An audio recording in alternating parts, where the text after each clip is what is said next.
stacks, hitting bookies from the back with no Vaseline. I need green and obscene quantities for a fiend, save the dreams for a king.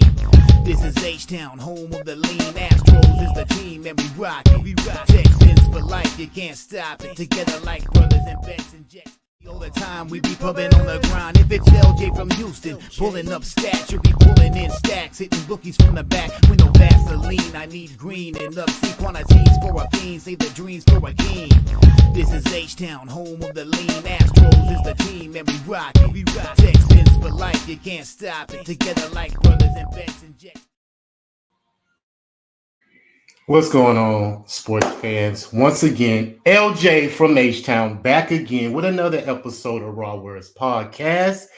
And of course, when I'm talking ball, I gotta have some people on the stream with me that know about ball as well. And it's a special night tonight because I've been listening to this guy, been watching him, and I was talking to him off, the screen that me and him cap similar. So I wanted to bring him on the show so we can dissect this NBA, man. And I want to bounce some things off of his brain because I know we kind of similar in how we do things. So no further, my man from Los Angeles, California. We represent the West Coast today. We got Nipsey and Pac and, Biggie hugging them as well. But it's all good. We got the West Coast in the building.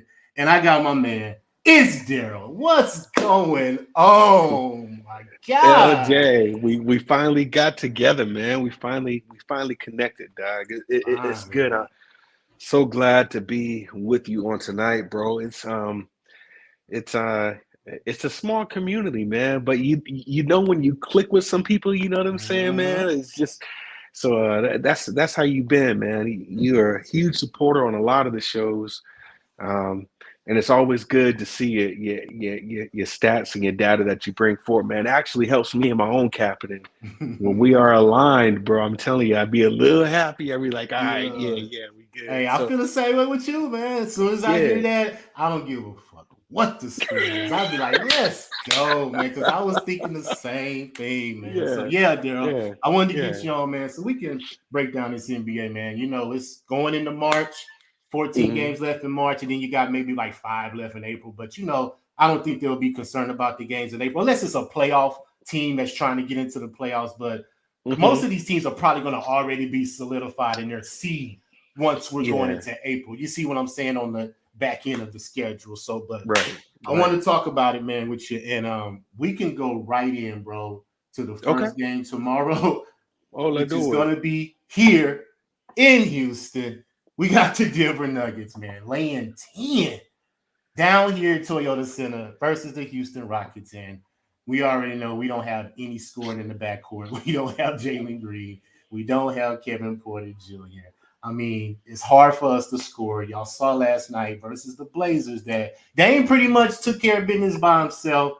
And that's pretty much what a lot of stars do versus the Rockets, Daryl. And, but I tell people all the time, no matter how sorry that team is, you can find a way to make money off of them if you really dissect it. So, what are we looking at this game? How are we looking at it? Okay, so I'm going to give you a little secret. Okay. There's this analytics and data website I go through where they've created a model that's kind of similar to what the sports books use. Now, I really take it for a grain of salt. And I've actually tried to create my own model using the nucleus of this, if you will, right? But the model, this is crazy, and it's kind of funny, but the model for this game, I'll give it to you. Nuggets and Rockets. The model is having this point total is 224 away by minus 7.67. Right? So it's not even having Denver cover this spread. Now, do I believe that? No. Because it's Denver. And if you look at how Denver is now maybe Denver is kind of on cruise control.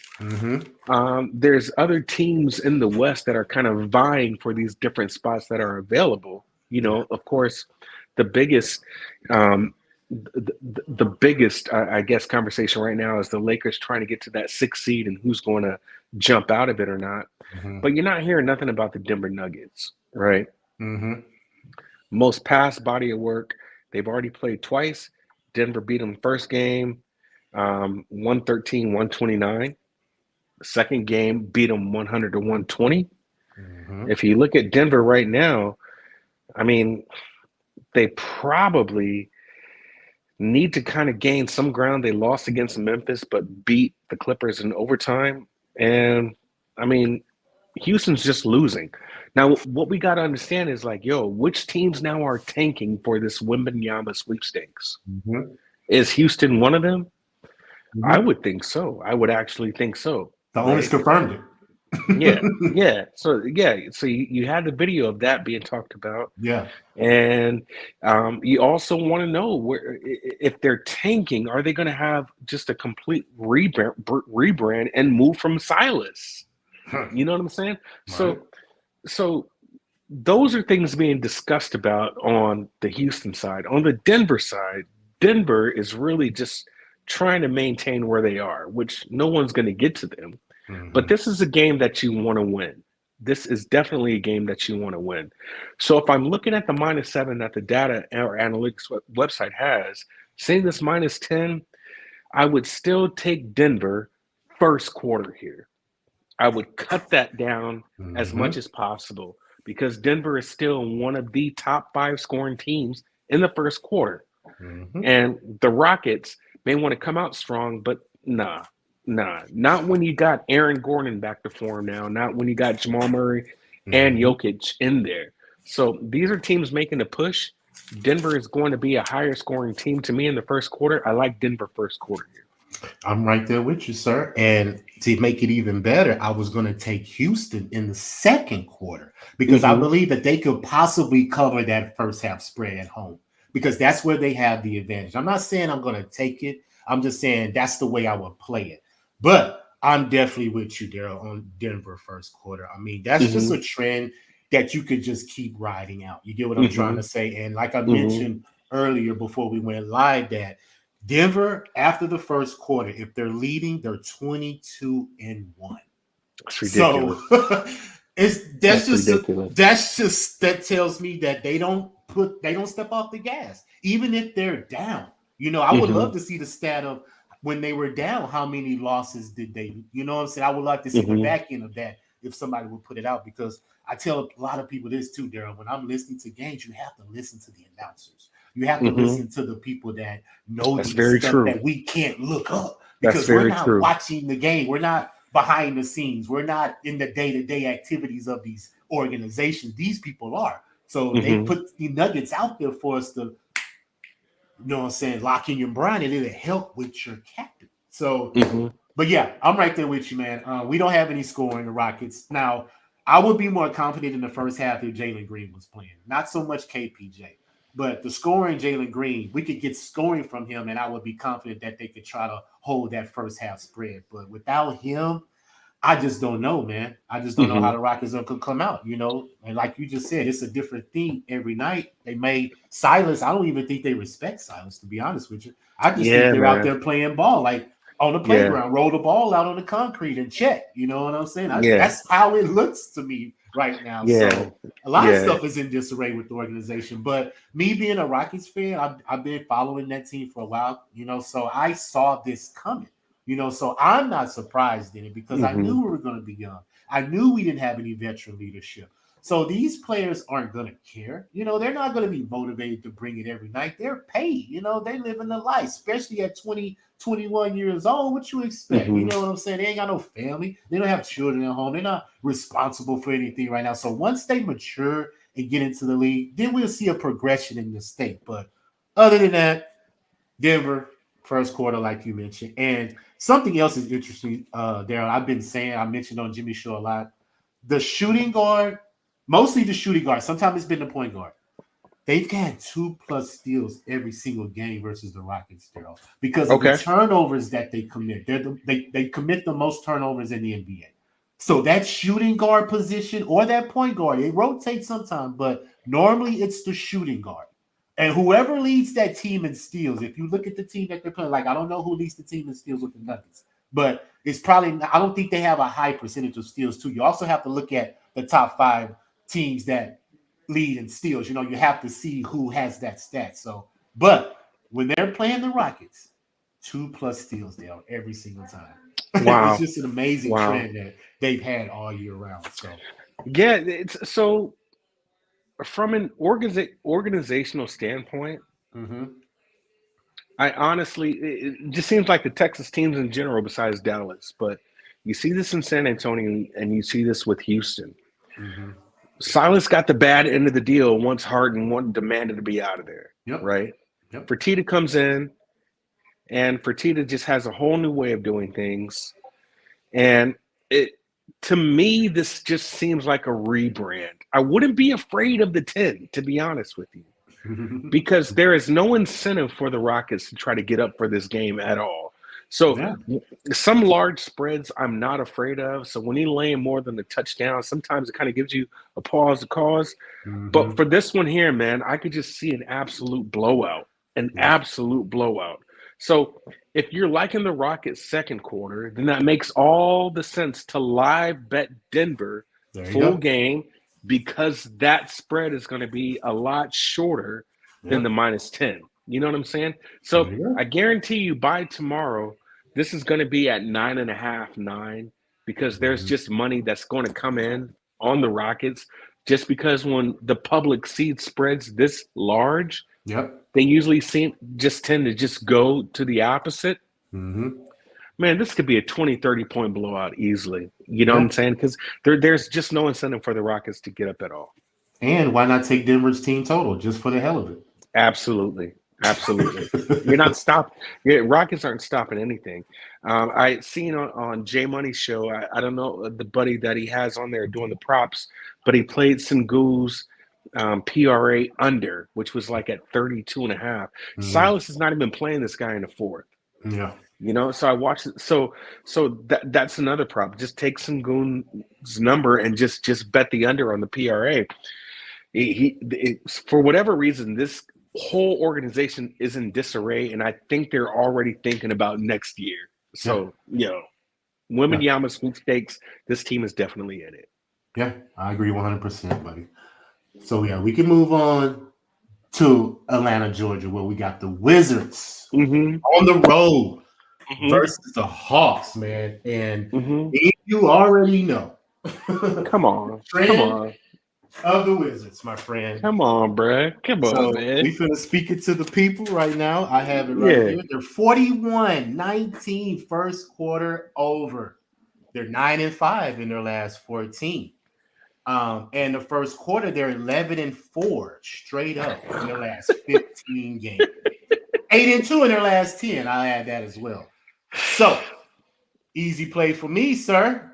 Wizards first quarter. And I wouldn't be surprised if the Hawks win this game because they're at home. You know what I'm trying to say? They turn up at home. They've been at home for a minute. I think they played like 4 straight home games in a row, if I believe. But as far as how Washington does with this division, though, I don't have it right home. On the road versus the East, they're only 6-12. So I wouldn't be surprised if the Hawks win this game. This is a division game, too. So I know they will be up for it. And the Hawks are 10-9 at home versus the East, so they're even keel. Not too bad, not too good. So, but at the same time, I just believe we take advantage of what's been working all year. Wizards all year, LJ. First quarter. What are we talking about? What are we talking about? Right? If you just made one play the entire NBA season, and that is the Wizards first quarter over, you're making money, dog. What is we talking about? What if you spent $100 on the Wizards first quarter over the entire year? You got bands. You got bands easily. That's just how it is. For whatever reason, this team comes out to play in the first quarter, and then it just all goes away the remainder of the game. Why I like the Wizards first quarter over this game is because the Hawks are playing this rejuvenated ball now that McMillan's been out, right? They've won their last two. They beat Cleveland, which is okay. I give it to you, man. Cleveland, come on, man.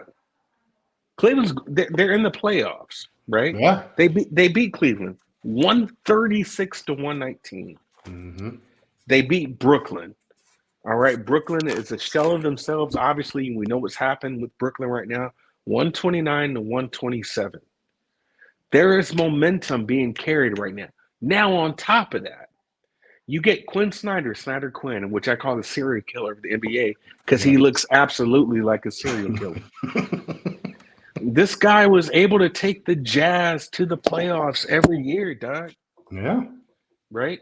So this is more of a narrative play for me. Mm-hmm. What the media is talking about and what pretty much circles in the NBA are talking about is Trae Young. And what about Trae Young is that he's gotten coaches fired. Lloyd Pierce was fired. Nate McMillan came in about midway, was able to get this team going, and then Nate McMillan's fired. You saw that reporter blowout that Trae and the reporter had where he didn't even show up for the game. Trae is going on a PJ, not with the team, flying out himself. So right now, Trae has got to prove himself. And what players don't like, LJ, is distraction. Yeah. They don't like the spotlight to be on them. Yeah. The best way that you calm all of that is by getting out and balling. And so what I like about specifically this game is if you're looking at the total on this right now, I believe that total it actually went down. That total, I believe it was at 236, 233. The line might not be there just yet. Okay. But anything under 60 points in the first quarter, I am taking Washington all day. Yes. All day. Anything under 60 points in the first quarter, Brad, I'm taking it. Atlanta is playing with a new fervor. They have a new coach, and they're trying to prove to you right now that the reason why we were losing games is because of the coaching and not because of the playing.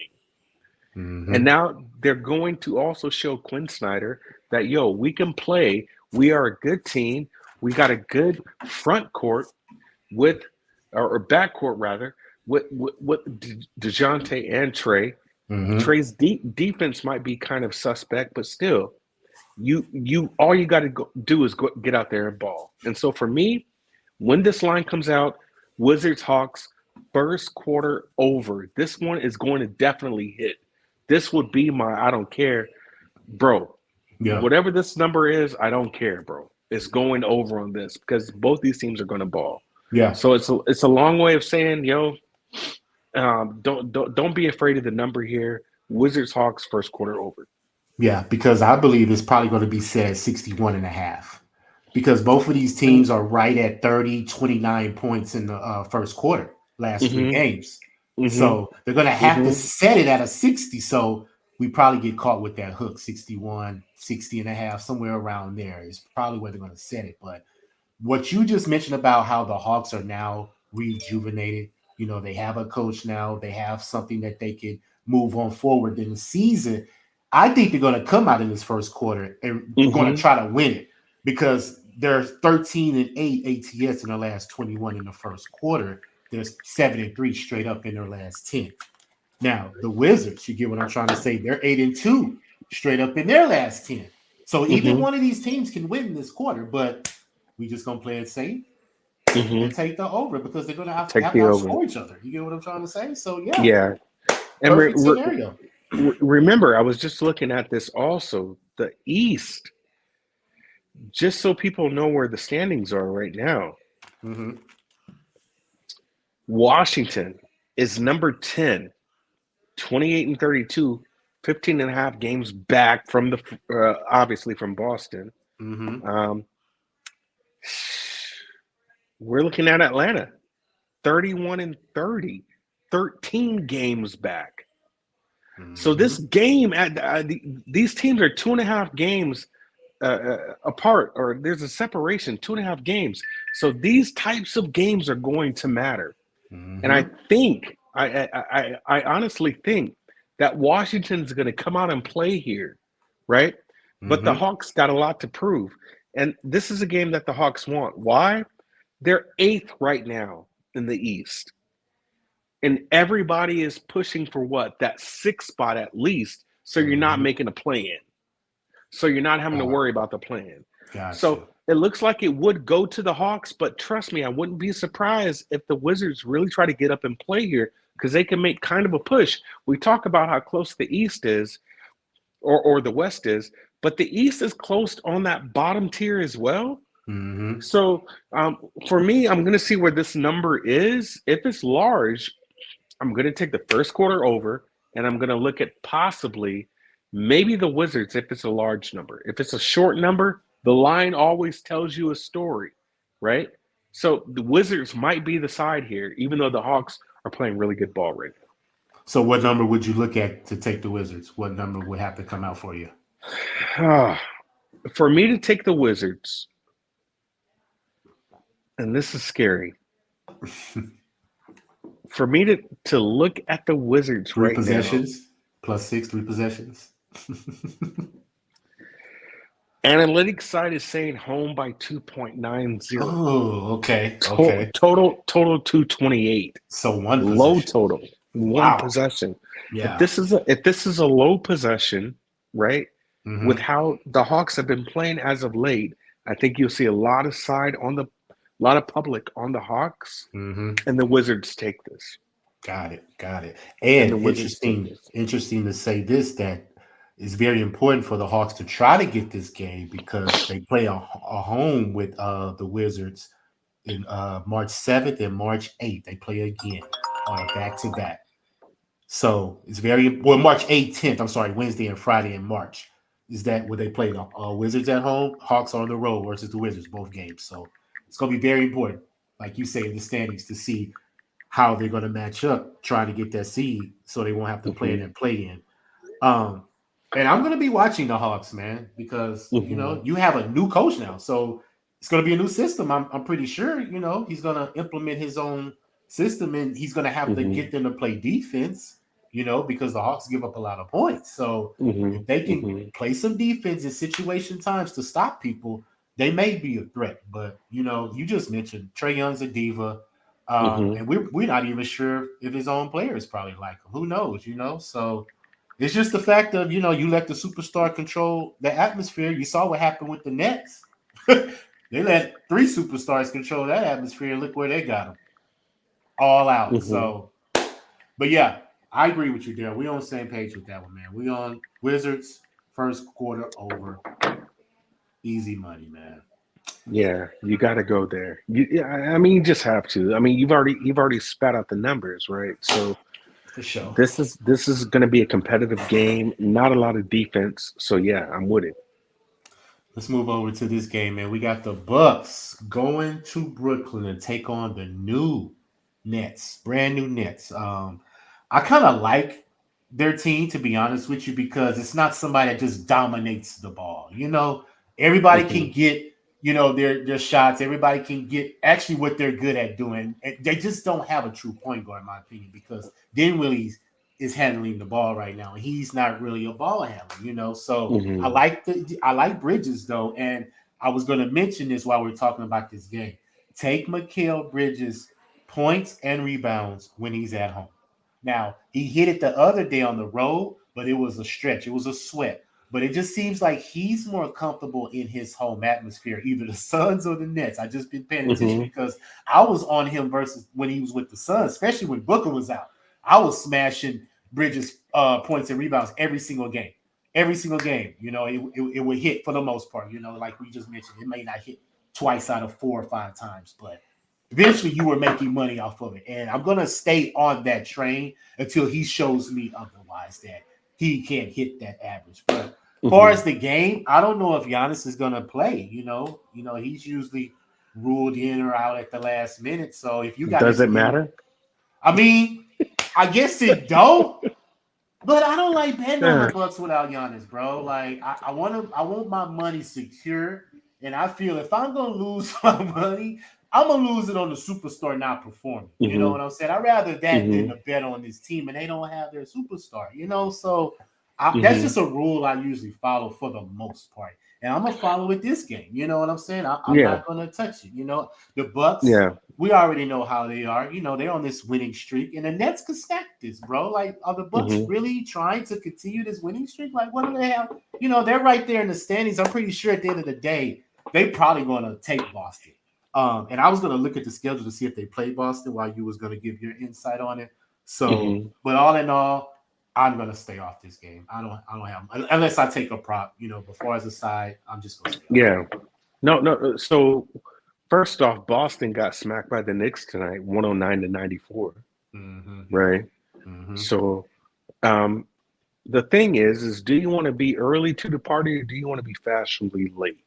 And the thing is, the Bucks have quietly won 14, 15 games in a row, bruh. What are we talking about? The second thing is that if you haven't already, you need to start looking at Brook Lopez props, right? I mean, they haven't even gotten Middleton yet. Yeah. At full capacity, and they're winning these games. The Bucks were embarrassed by Boston. So in any case, they're going to try to bring the pain if they can. That's just my opinion. That's just my opinion. They play again at the end of the month in March. They play again on TNT. In a Milwaukee. TNT game. Yeah. Milwaukee is going to win this game tomorrow. Okay. Right. Okay. Milwaukee. If Boston hadn't played and laid an egg tonight against the Knicks, then we could worry about, I guess, dedication to them wanting to be competitive. But it's the Nets. They're supposed to beat the Nets, and they will beat the Nets, right? Yeah. And this team, you've got to look at teams that are kind of coming together. This team is coming together, bro. And for me, I will not get in front of a train of a team that's won 14, 15 games in a row. So for me, it's Bucks or nothing here. Analytics website has this game right now. At, let me see, Milwaukee, Brooklyn. 221 is the total. And it's actually saying home by 1.68. Do I agree with that? Nah.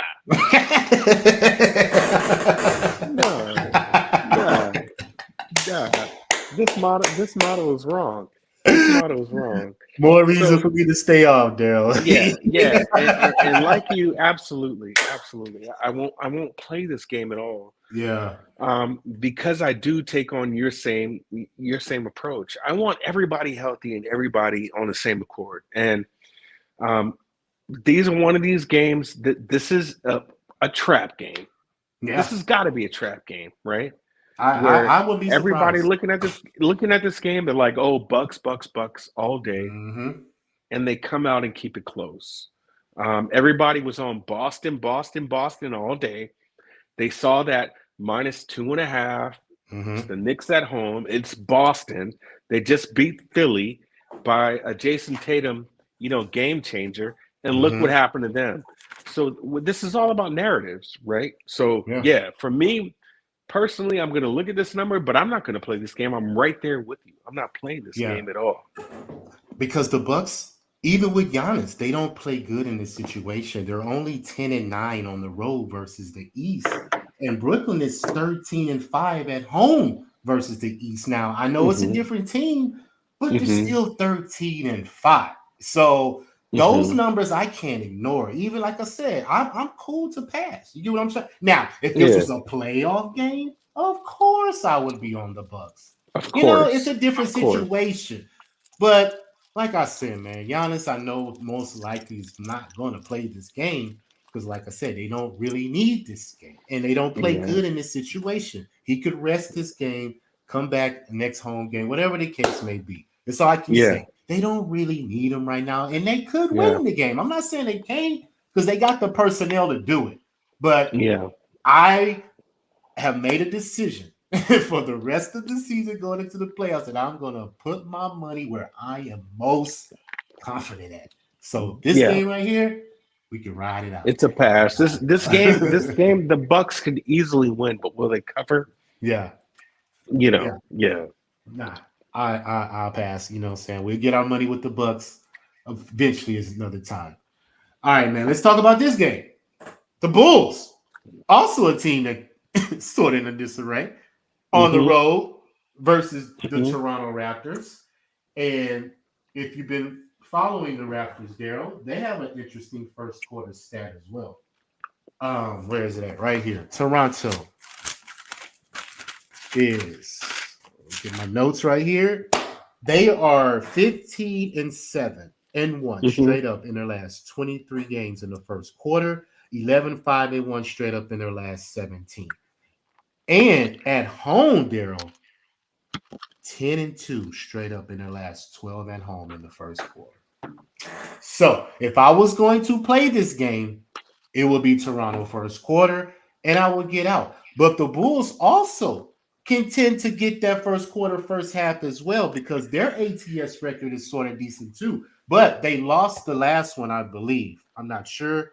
I was doing the cap, but They at the did. same, yeah, that's what I thought. You get what I'm trying to say? But all in all, they played Orlando at home, right? Last game. Yeah, they're still 23-10 straight up in the last 33, 10-4-1 ATS in their last 15 in the first quarter. So I'm not going to step in front of that. You know, either one of these teams can win this first quarter. So all that to say, I'm going to stay off the game because I can't really trust neither one of these teams. I guess they are in the playoff hunt, but none of these teams are going to make a catapult effort to get into a standing to make a threat in the East. So I'm not really, trying to dive deep into this game as well, So it's another pass for me, but give me your thoughts on it. What do you got? Yeah, honestly, be it Bulls or nothing. This is a game that I think that the Bulls can actually win. The Bulls are not in the playoff race right now. They're not in the top 10. Toronto right now is sitting at 30-32. They're under 500. But this is for me. I'm not going to play this game as well. But I would take the Bulls first quarter. I would take the Bulls first quarter here. They're still, and even in that top 10, like first quarter scoring. Now, this is the reason why I won't touch the game. I haven't touched Toronto since the trade deadline went and came because they didn't make any major moves. We heard a lot about OG Anunoby. We heard a lot about Fred VanVleet. And right now, Fred VanVleet is not even going to play this game, right? He's still got his own personal issues going on. And when teams are in a little disarray organizationally, I tend to stay off because all of that kind of, passes down from the top down. So Toronto had played some good ball. I believe they won their last two, or that was Chicago rather. Chicago had won their last two. Toronto, on the other end, lost against Cleveland, but they had won 4 prior. So I was saying this on the other show, and it was like, okay, now the trade deadline is come and gone. Like, yo, do they just play knowing that they're just going to ride this year out and then just kind of figure it out next year? So those are teams when teams are kind of in disarray, I don't like to really touch them. So for me, I think the Bulls really have much more to play for if they want to at least try to make the play-in because they're even out of the top 10. And Toronto is still kind of trying to figure it out. So for me, Bulls first quarter, because this team is one of the higher scoring first quarter teams in the league than Toronto. But I think Toronto can win this game overall. Hey, man, I can't talk you off. Like I just mentioned, both of these teams, they could play well in the first quarter. But I believe, like what you say, far as VanVleet being out of their lineup, that puts Gary Trent in that point guard position. Yeah. So he has to handle the ball now. So that roster is in disarray. The lineup is in disarray.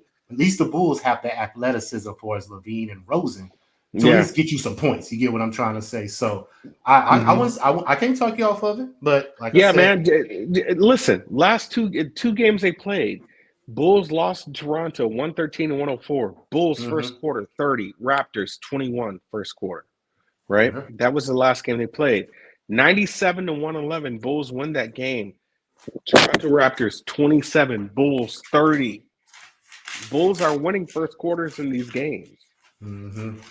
So if they've won both first quarters that they've played, and now you're getting them at plus money. Take the Bulls first quarter; it's going to probably be minus 1.5, or plus 1.5, plus 2. Cash the bet. All right, man. You heard it here first from Ms. Daryl. Cash it. We can move on to this one because I definitely got interest in this game. Definitely got interested in this game because we already know, man. Lakers coming off a big comeback win versus the Mavericks. It was a great game. That was a good game, and it showed me a lot about how Dallas, they're in trouble, man, because they don't have the bodies to keep people off the boards. And if you go keep letting people get offensive rebounds and extra possessions, you're never going to be in the game. Like, you're going to always be fighting from behind. And that gets exhausting. You know, we already know if you're constantly playing from behind, bro, and you're trying to stay in these games, that could get exhausting for teams. And another thing to mention about Dallas, I just want to mention that I mentioned on the show earlier that we should take Luka's PRA under now. The fact that Kyrie's on that team, because he's a little hurt too. Yeah, that's my point. You get what I'm trying to say? He's hobbling. You know, he isn't the same Luka since that trade. You know, he was injured sitting down for a reason, I believe. He's still probably hobbling, whatever is hindering him right now. So they capped that PRA at 51, 52 and a half usually before the Kyrie trade.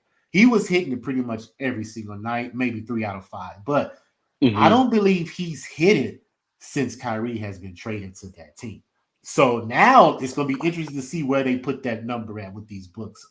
If they put it like at 45, 46, it's just interesting because Kyrie, he can give you the assist. You know, they have his at 5.5 usually because he gets 5. So he can get you 5 assists. He can get you 20-something points. So takes away from Luka's usage is basically what I'm trying to say. But as far as this game, Daryl, I am all on Memphis, man, because Memphis is at home. They are a different juggernaut, my friend. 13-3 at home versus the West, Daryl.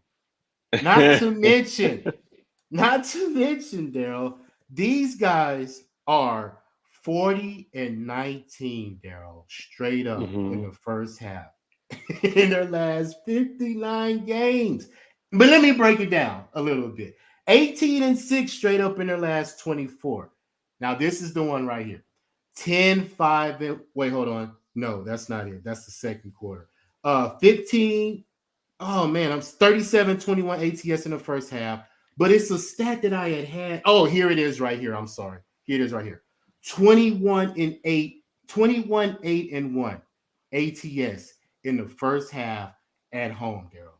So Memphis is the best first half team at home. So I'm not stepping in front of that because the Lakers don't perform well on the road versus the West, especially because they're only 6-12 on the road versus the West. Memphis 13-3 at home versus the West. So I can't step in front of that, man. So I'm on Memphis first half. I don't care what the spread is, but I'm gonna get in and get out because the fact that the Lakers came back and won that game versus Dallas, who was also good at home versus the West, and they seem how to blunder that game. There's no Steven Adams in the paint, so I believe Anthony Davis should get what he gets. Vanderbilt added to that team, Daryl. I'm going to be on his rebounds too because he's going to be a contributing factor in that paint, getting extra possessions for the Lakers. So look at Vanderbilt's rebounds as well. It was set at like 7.5, 8 when he was with Utah. So I don't know what it's set now. I was going to start looking at it eventually, but that's a nugget right there. And LeBron, you know, he hasn't been the LeBron as of late. And I don't know if his foot is an issue more than what we need to be. He's not playing. Yeah. He's definitely not playing. So So it already came out. He's going to be Oh, sidelined for a okay. couple of weeks. Yeah, Okay, well that yeah. lets me So know that Memphis for sure. But go ahead, talk about your team. What you got? so you and I are on the opposite side. So first off, I'm not playing this game. Okay. I'm not. I'm not going to touch this game because it'd be more feelings than facts, Gotcha. right? So if I'm going to be smart about it, I won't touch this game. The Lakers do not like Memphis at all, Yeah. right? They talk too much. Everybody Mhm. says that.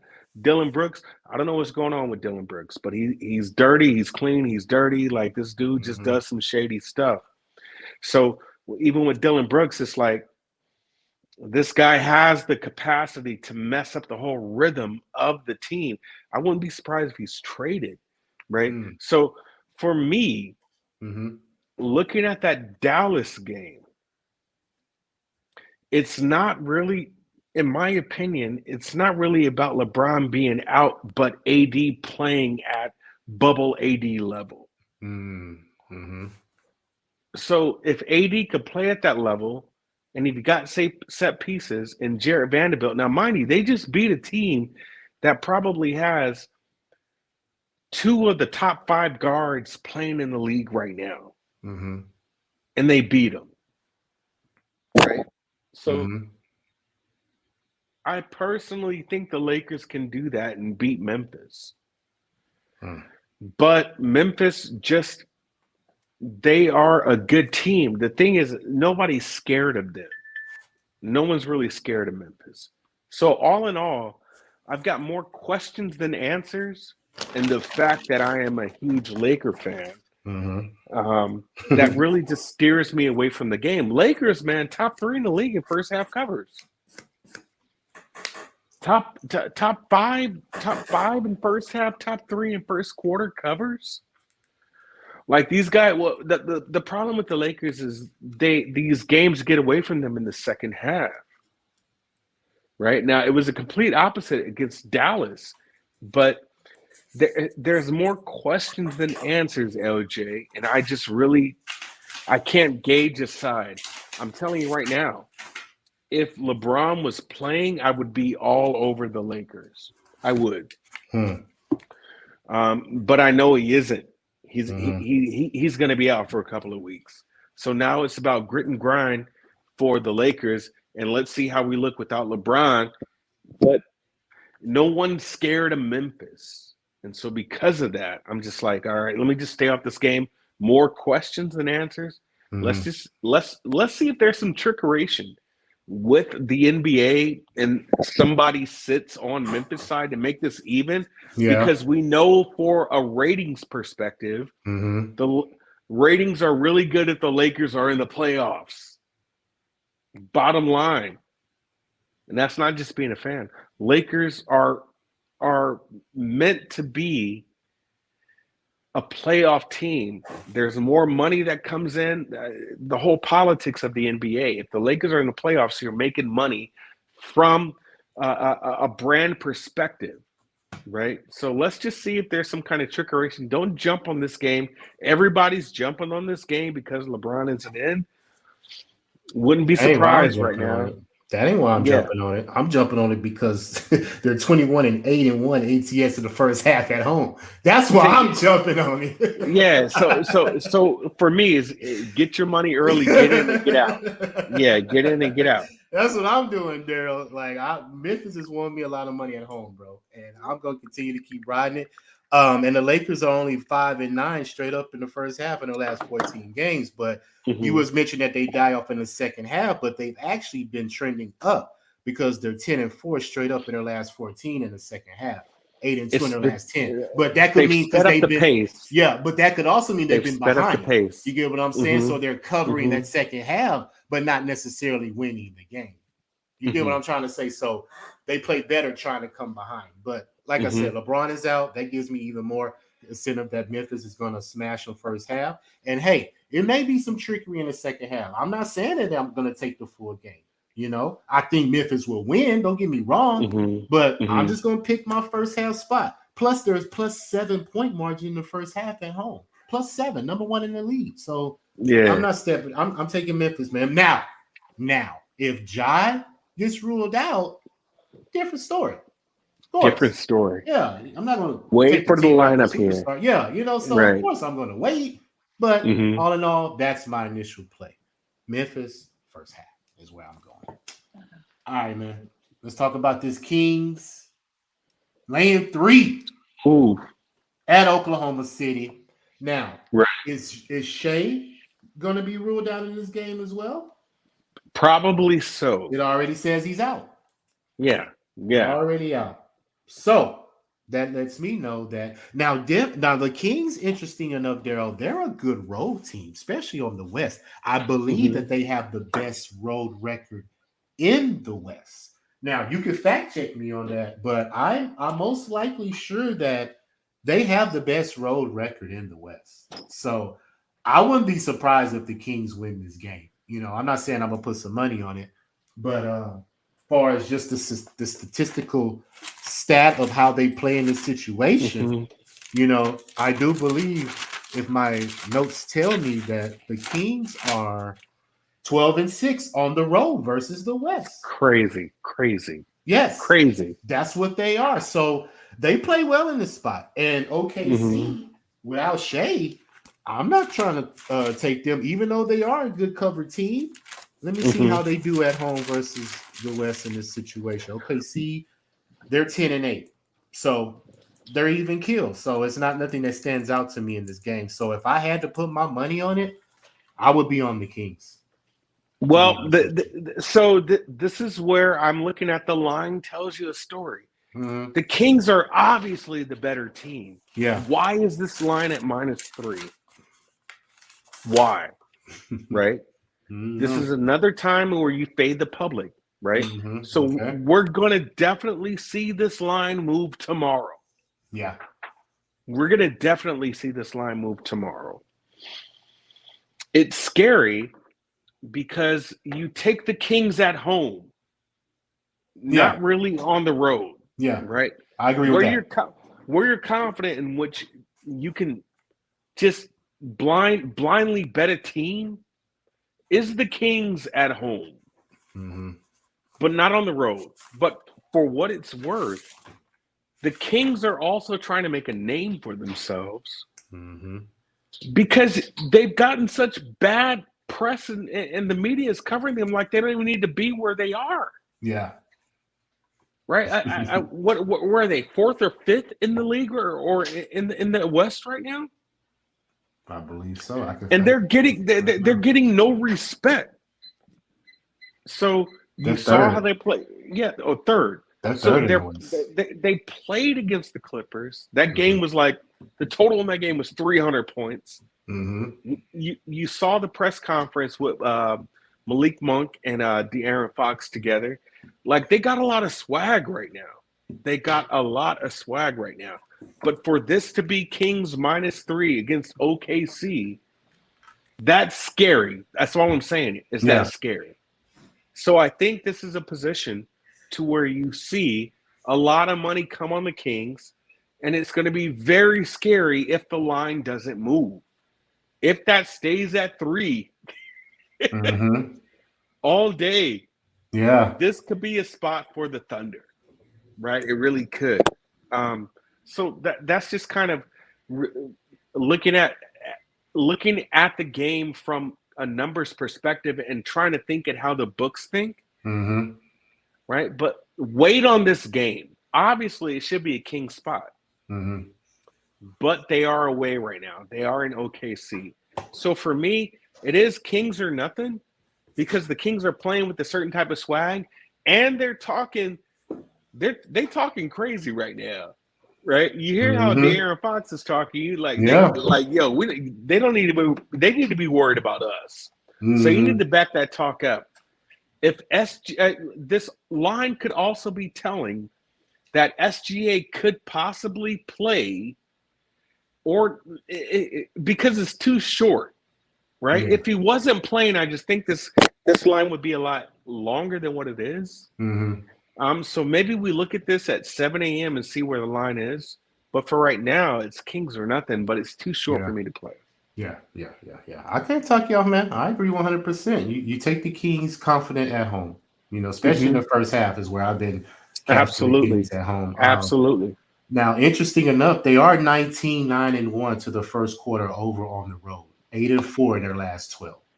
So if SGA does get ruled in, like you are hinting at, why don't we just do the first quarter over? Because it's going to be points.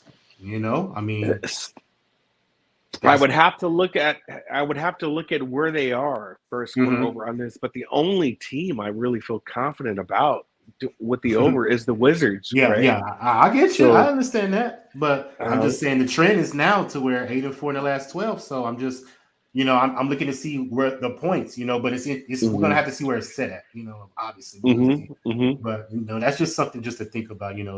They tend to go over in this situation in the first quarter on the road is where the trend is. But all in all, like you mentioned, we'll just wait to see how that line moves and see if we get a better number in case somebody gets ruled out or ruled in. Right, ruled in. Absolutely. All right, man. Let's talk about this Pacers and Mavs game, man. Pacers and Mavs. Mavs laying 6.5, bro. After what we just saw yesterday, laying 6.5. I don't care if it's the Pacers or not, Daryl. I am not laying 6.5 with the Dallas Mavericks. But you know we know what you're doing with this game, right? I mean, of course we know. We all know what's going on with this game. The first quarter, bro. We're gonna get in and get out with Dallas. We already know. Let me get the correct stats so we can let everybody know how Indiana is in the first quarter. They are 18-43-1 ATS in the first quarter. Dead last in the NBA. Oh man. So if anything, we're just gonna take the trend, But as far as the full game, I don't believe Dallas is worth laying any number, like even a -1. The Lakers are top 3 in the league, bro, and covering first quarter spreads. Come on. Dallas was up 27 points at one time in the first half. What is we talking about? Your biggest play, unless I'm just stupid, should be on the Mavs first quarter. Mavs first quarter. This is going to be my play. Mavs first quarter, which is going to probably be at a -2, maybe -1.5. Bro, jump on that now. Mavs first quarter, especially after the loss. Yeah. Especially after the loss. I get it. Situation. They just let a game get away from them. Yeah. Right? Situationally, from a narrative perspective, everything lines up for Dallas to be like, we got to start hot and we can't let this game get away from us. Mavs first quarter. Nothing else to talk about. Hey, I agree, sir. We can move on to the Spurs and the Jazz. The Jazz laying 9 at home versus the Spurs. I don't have anything on this game, so if you want to give your insight on it, be my guest, sir. Analytics has this game at I'll tell you the total on this.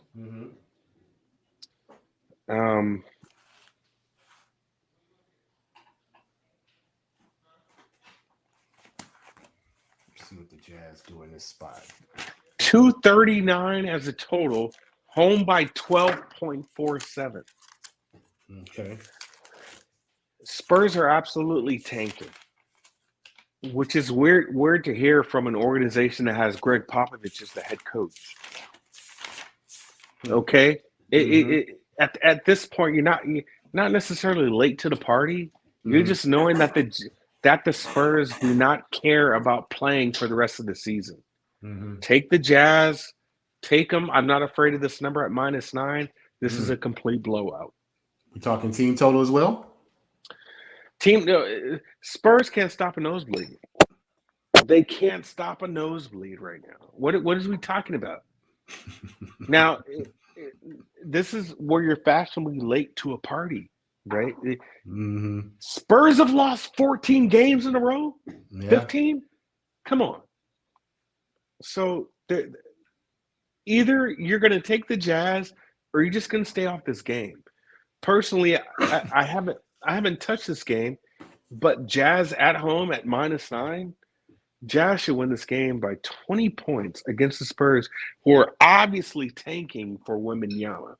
So remember, I was talking about the Texas teams in Mm-hmm. the Yep. Wembanyama sweepstakes. Yep. Houston and San Antonio; these are the two teams, right? And they're Come possibly on, they're possibly the worst two teams in NBA. Like I would put my money they're the worst. absolutely, And absolutely. I'm not mad at you if take that line because Utah is 14-5 at home versus the West, and I'm pretty sure they probably covered the majority of those games. They're going to So cover and yeah. team total on that. They're going to score at ease. What I've been saying is the Jazz play a 5-out offense, Mm-hmm.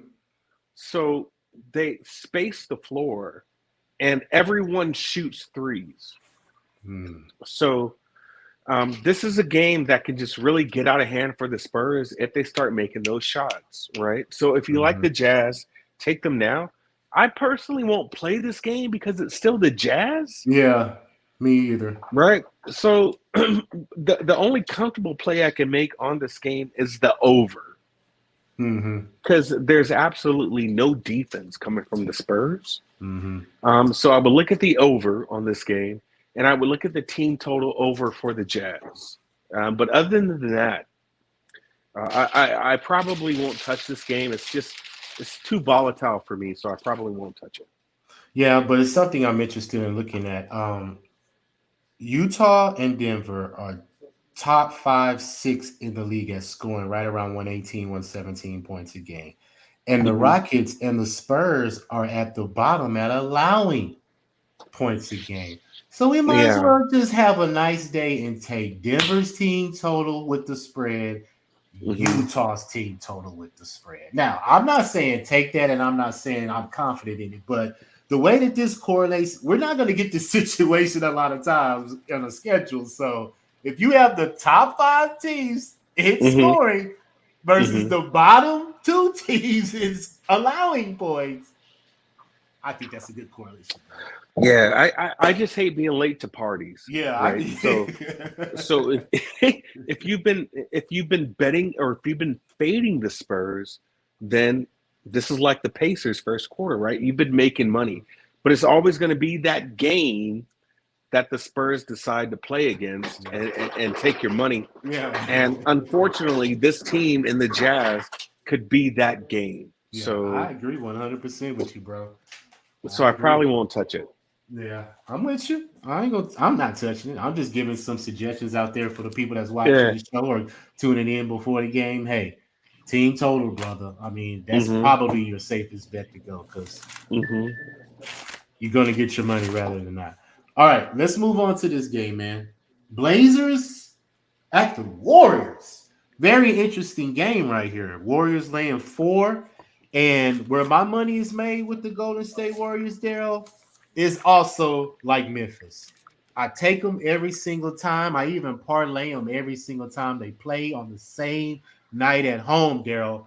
Golden State, first half. I don't Mm-hmm. care what the spread is, sir. Right. I Right. don't care. Right. That's where I make Right. my money. That's where we're going to get our money. But to be specific, they are 11-3, Daryl. ATS in their last 14 games in the first Sheesh. half.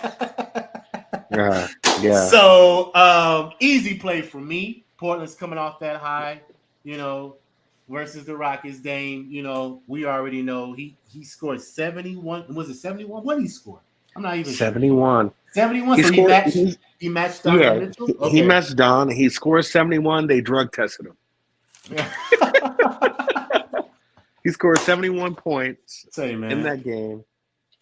They didn't need And to they- drug test him because yeah. he was playing the Rockets. Everybody scores on the Rockets. He's just a shooter that could get hot and put up points like that. But Right. that situation was on a paper platter for him, man. To be honest with you. But this Yeah. situation, he ain't gonna have the same success, in my opinion, man. Because, like I mentioned, man, Warriors play good at home. I don't care if they got Steph or not. They got Clay. Absolutely. You get what I'm trying to say? They got Mhm. offensive weapons that could put up points at any given time. So Mhm. I'm going to take them where they're comfortable at. Blazers on the road. They don't play well in this spot. I'm going to be specific with you. The Blazers on the road versus the West, Daryl, Mm-hmm. 7-11. So Yeah. we already know they don't play well in the spot. So I'm just gonna get in and get out where I'm gonna get my money. Golden State.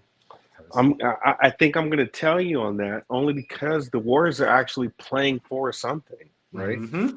So they can't be giving games up. And they played against Minnesota. They got the dub out of Minnesota, and they're just kind of playing for dear life. So I haven't made a play on this game, haven't touched it just yet. Mm-hmm. But I'll look at this and see where the numbers fall on tomorrow. But the dubs early looks like the play. Yeah, definitely for me because I Mm-hmm. won the other night and I'm gonna keep cashing. Like I said, that's one of the bets that I'm gonna just keep continuing to take while they're at home, all this whole month of March. I'm just gonna blindly bet it, just to see how it turns Mm-hmm. out. Because, like you just mentioned, they have to get back into these standings because there's so much of a horrendous on the road that they have to win these games, especially at home when they have the opportunity. Because they're at the bottom, man, and hopefully Steph comes back soon, to make a little push to see where they can get. Because I don't know how far they behind. Like, do you know how far they behind in the standings to where they would have to have a decent record in order to get back into contention? They're 31-30 now, or for the Blazers. No, no, I don't know. I don't know. Well, look, man, we can fact check that right now because I want to see how much they are behind in these standings. Golden State, they are seventh. No, they're tied. Okay, it's Minnesota, Utah, Golden State. They all have 31 wins. Golden State has 30 losses. Utah and Minnesota has 31. So they're right there. You get what I'm trying to say? So 1, 2, 3, 4, 5, 6, 7. So they're right there in the seventh spot. Just to be Mm-hmm. official. You get what I'm trying to say? So, but like I said, Steph come back. They can make a run, but I'm just taking the first half, Daryl. That's my play. I'm Yeah, gonna get with it. get in and get out. So easy money for me. Last game, Daryl. Mm-hmm. Minnesota Timberwolves on the road versus the Clippers. Clippers are laying 6. What is your thoughts on the new Clippers with Russell Westbrook on that team? Do you think that they're going to make a playoff push? Do you think that catapults them to playoff success? Or do you think the Wolves can come in here and cover the spread on the 6? Total 223, home by 3.12. Wow. So you So they say don't yes. even they don't even cover. Wow. I don't understand why Ty Lue benched Russ Westbrook in that fourth Mm-hmm. when he just went on a tear in the third quarter. Mm-hmm. Not really understanding this at all. So this for me is a no play. I really don't like playing Clippers, but if you're going to lead me to a side, I believe it's Wolves early, because the Wolves are a part of that top 5 teams to where they score a lot of points early in the first quarter. Mm-hmm. So if you like the Wolves, I would take them early first quarter, then just stay away from the game. Good talk to you all, buddy, because the Wolves are, to be specific, 7-3 straight up in the last 10 in the first quarter, 9-4 in the last 13 ATS. Mm-hmm. So they play well in that spot. The Clippers don't play well at home in the first half. They're only 6-13 ATS in the last 19 games. They come out in the second half and get you, Daryl. That's where the Clippers get you. Because, to be specific, they are 15-8 straight up in the last 23 in the second half. So, seems like to me is that they come back in the second half and make a strong push to try to win the game. Like they did the other night that they had to score all those points. But all in all, I'm going to stay off this game. I think 6 is too much. The Clippers have to prove to me that they can cover a spread like this. I have to see some more consistency with them. Because other than that, I'm not a big fan on betting teams that have inconsistency like that. So all in all, I'm gonna stay off this game. And far as the Wolves, I never bet on the Wolves. I never bet on the Wolves, and it's just something that I just don't feel comfortable with doing. Even what you said the first quarter, they do have a good ATS, but I just feel that I'm not successful betting them is what I'm basically trying to say. So those are one of those teams that I don't even look at, to be honest with you. I mean, I'll look at Anthony Edwards for his points, but as far as taking them on the side or trying to cover, I have no interest with it. So, but sure. All in all, I'm gonna stay off this game. Yeah, I'm off. I don't play a lot of Clippers games, but they're still terrible in the first half. So if you like the Wolves, get in early. This is another team that the West is really close, so these games matter, right? Mm-hmm. They all matter for all these teams. So if you like the Wolves, take them early. If you like the Clippers, take the full game. 100%, buddy. 100%. All right, man. Let's talk a little bit about this. I want to get your thoughts on the MVP race, man. Do you believe that the top three are Jokic, Embiid, and Giannis? Would you agree with that, or do you have somebody else that you feel should be in the running for that? Embiid keeps getting snuffed. They lost tonight against the Heat. James Harden talking about, yo, Jay, what's good? Shout out to Jay Money in the building. Yeah. James, you hear the talk about Harden wanting to go back to Houston. Harden has Wembanyama. I don't know what's going on with there. Jokic, are we just the way I look at it is if you take said player from that team, does that team make the playoffs, or are they or can they perform without that player, without said player? The Bucks have kind of showed you that they're good with Giannis on the bench. Embiid, no, I really don't know, because Embiid is playing games. Joker, I know it was true last year. If you took Joker off that squad, Denver's not even making the playoffs. They're not even making the playoffs, Dad. So I think I would have to kind of go with where everybody else is. Joker might have to be a 3-time MVP. And it's crazy to say it, but if I'm looking at all the teams right now, I'll probably have to be Joker for me. Wow. Now I don't feel happy saying that. No, I'm not saying that you're wrong, Daryl, but I just want to throw an interesting thought out to you. I've been talking about this with a couple of guys. I think I talked with Jay Money too about Giannis was in a similar situation that Jokic is in. He was a 2-time MVP, and he had not made the Eastern Conference Finals. So what did he do? He went and made the finals and won it, because he understood that if you're going to keep giving me these accolades, I at least have to have some hardware to get with these accolades. Because in history, how many MVPs that don't have a ring, Daryl? Or even an NBA Finals appearance. I'm pretty sure you can't name a lot. Probably one. I don't know. Maybe two. No, you're right. You're right. I'm just trying to make the point about Jokic, man. If you finna be a 3-time MVP, Jokic, you have to make the Western Conference Finals. You have to make, if not go to the finals. You get what I'm trying to say? You have to show that these MVPs are worth your validation, man. Because my opinion is, I get it, it's a regular season MVP. I get it.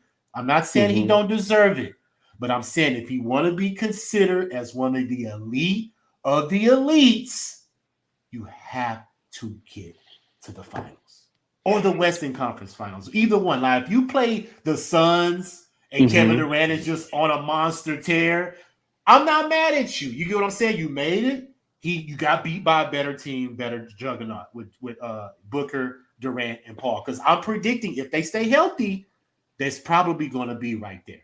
You know, Memphis, I guess. I don't know, but it just depends. But I'm looking at Denver being there. Now, I wouldn't be mad at a Denver and 76ers finals to see Embiid and Jokic go up against each other. I definitely wouldn't be mad at that. But I'm just all in all, there. I'm just making the point. Not Jokic. He has to get to at least the Western. Okay, so here's my question to you. In an era of super teams, Denver is not a super team. No. Right? We can talk about Jamal Murray. We can talk about, they just got rid of Bones Highland, right? We can talk about Aaron Gordon and how his game's actually stepped up from the previous year. Mm-hmm.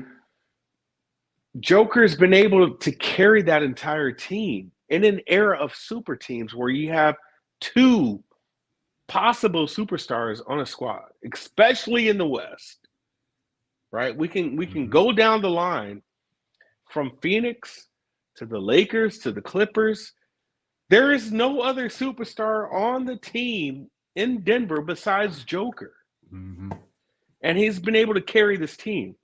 So in an era of superstars, or when you have teams that kind of activate, remember the Wonder Twins, activate, saying you got two good players. That hasn't been the case for Joker. He's been able to carry that team on his own. So even though he hasn't gotten far, he's been able to carry this team in an era to where we have superstars on the same squad. And I just think that says a lot. So it's Joker by default, because when you look at Giannis, you still have a whole bevy of, players there. You still have Middleton. He hasn't played, but you still have Middleton there. You still have Drew Holiday. You still have Brook Lopez. You still have Bobby Portis. You just added Jay Crowder.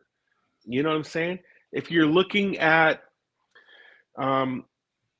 even Memphis, I mean, you've got Ja there, who's a superstar. Mm-hmm. He's not really mentioned because Steven Adams has been hurt, right? But you've got Desmond Bane, who's made a name for himself. You've got the disruptor in Brooklyn, or Dylan Brooks, rather. So everybody who is in this same category as Joker, they have somebody with them. And I just don't think Joker really has the same caliber of players around him that other people who are on this MVP talk have. So it's kind of tricky. So you would consider the Bucks a super team? They've already, yeah. Okay. Absolutely. Okay. No reason why. So two All-Stars is what you're saying. If you have at least two All-Stars and a superstar, you're a super team, is basically what you're saying. You don't need it, but this is just where the league is at right now. The reason why I call the Bucks a super team is because they already have a championship in a small market. Okay. Right? They literally revived the NBA by letting you know that you don't have to be a large market to win a championship. Yeah, they did do that. You don't have to do that, right? You just have set pieces around you who are all on the same page, and you can do it. So it's funny because when we talk about super teams, then we're talking about superstars. And it's not really the case because PJ Tucker won a ring with the Bucks, and he's gone now. He's with Philly, right? It's just all about having a team that follow a certain system and game plan and are able to perform at the highest level, and the Bucks are able to do that in a small market. So are they a super team? Yes. A lot of people would probably say no. Daryl, that's the complete opposite definition of what a super team is, because they're looking at a super team with superstars. Yeah. But that's not always the case, right? Superstars are not going to win you a ring. So, yeah. I get it. I get it, because you basically is what you're saying is that any three of those players can get you 25 plus points. You get what I'm trying to say? So if you have that, because like you just said, Chris Middleton ain't even gotten started yet. He's coming off the bench, basically, just limited, time. So once he gets into the system, it's definitely going to be some firepower in that offense. So, I agree with you, but I just wanted to make that point.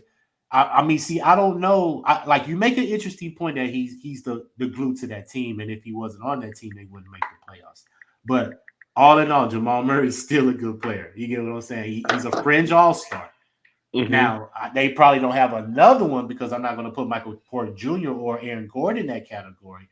But he's a bubble all-star. But yeah, I agree. But you're a numbers guy. Look at look at Aaron Gordon's numbers this year. It's ridiculous. It's absolutely ridiculous. He has increased, but I'm just trying to make the point. If they're going to give him this third MVP 3 times, because I don't think he has it yet. To be honest with you, I think Embiid can still get it. That's just me. Especially if they make a push in the Eastern Conference and probably take over Boston. You know what I'm saying? So let's just say Sixers and Denver have the number 1 seeds in their conferences. You get what I'm trying to say? Who are they going to give it to? That's my question. But I like that look by Jay, man. Under 236.5, bro. I'm telling you right now. That's a good look. I may tell That's a good look. But I'm on Memphis first half, Jay, just so you know. Memphis first half. OG, Trill OG player of the day. But Daryl, that's pretty much all I got, man. You know, just wanted to get your take on the state of the NBA right now, see who you was looking at. And far as give the people once again, what have been your money makers? Something that you've been consistently making money on. Yeah. Obviously, if you're fading the Pacers, you're making money. If you're playing the Washington Wizards over first quarter, you're making money. Bottom line, those are the top 2. Okay. Those are the top 2. No matter how many you lose, if you've made one play for the entire NBA, and that's Pacers first quarter, and you're fading them, you made your money 10 times over. Bottom line. So for me, that's got to be a look-to spot right now, with especially the situation they're in.